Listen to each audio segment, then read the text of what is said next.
By contrast, literary journalism, writing about books and ideas that, as I suggested at the outset, favors scrutiny or the deliberate, measured analysis of questions without obvious or easy answers, that has a magazine sensibility. In her 1959 Harper's essay about book reviewing, Elizabeth Hardwick called for book sections to welcome what she called the unusual, the difficult, the lengthy, the intransigent, and above all, the interesting. That is a wonderful, very immodest proposal, and one I cherish and keep in mind when I'm at my desk.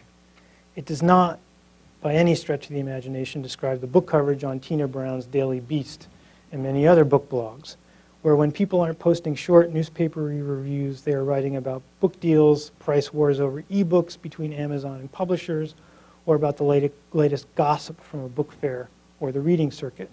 Now, those are all very worthy subjects, but they are trade issues and grist for the news hole, not for the literary pages.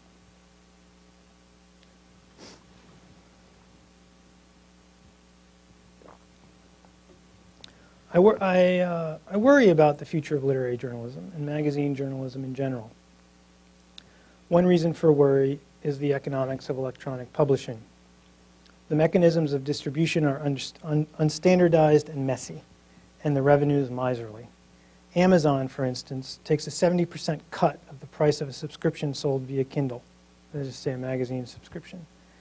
And digital subscriptions sold through Amazon don't count in a publication's audited circulation tally.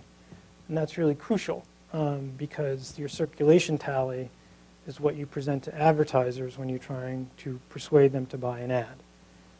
What that boils down to in the advertiser's term is that, you know, if you have 10,000 subscribers to your magazine reading on Kindle, those are 20,000 eyeballs, but you can't tell the advertiser about those. So it's essentially a loss of revenue, and Amazon is pocketing it. What's more, digital natives are accustomed to articles being free on the web. But free is definitely not a good price for publishers, editors, or writers. Indeed, newspapers and magazines are partly to blame for having taught the public to expect free material online. To my mind, the odious culture of free contributes to the immiseration of writers. As James Rainey pointed out several months ago in the LA Times, the technology providing the world entree to an unimaginable trove of art, images, and information is also obliterating the boundaries that once allowed the creative class to make a living. Another way of saying that is that on the web we're all interns now. A second reason for worry is changes in reading habits. Anthony Grafton explains in Codex and Crisis that the newspapers and magazines of the years around 1900 coexisted with more stable forms of writing, above all, the serious book, and presupposed the superiority of engaged, informed study of texts, even when they did not promote it. By contrast, the hot link in the search engine seemed to symbolize a particular postmodern way of approaching texts, rapid, superficial, appropriative, and individualistic. On the web, the prevailing practice among readers is dipping, cross-checking, and power skimming. Quality literary journalism is based in the sensibility of print, what the book editor Elizabeth Sifton calls its relative slowness, and its scope, complexity, and authority. For me, that boils down to editing a magazine section about books and ideas that aims to be up-to-date without necessarily being topical, that aspires to be rigorous and serious and unscarred by either the arcane discourses of theory or the patronizing platitudes of punditry, that aims to be more interested in questions than answers, that aims to abjure posturing and position-taking in favor of analysis of the long-term forces at work in history and politics, that aims to treat the realm of the imagination no less seriously than the realm of fact, to be exacting and empathic, to serve fare that needs to be savored instead of just swallowed, and that gives pleasure as well as nourishment.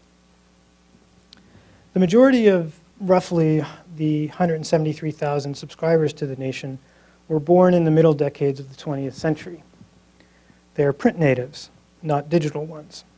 They grew up reading that post-war newspaper, along with magazines like The New Yorker, Look, The Nation, The New Republic, Rolling Stone, Ramparts, More, The Atlantic, and many others. Of course, they surf the web. They own Kindles or Nooks, and a small but growing contingent now subscribe to the magazine's digital edition. Still, as readers, they have been indelibly shaped by the sensibility of print. Will the audience for quality literary journalism shrink or vanish if digital natives don't develop an appreciation of the sensibility of print? I think literary journalism could survive if they don't, but at the risk of becoming a boutique.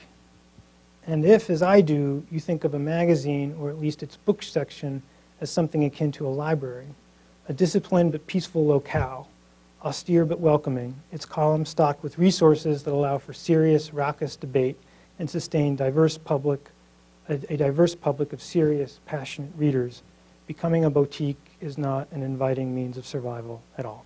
Thank you.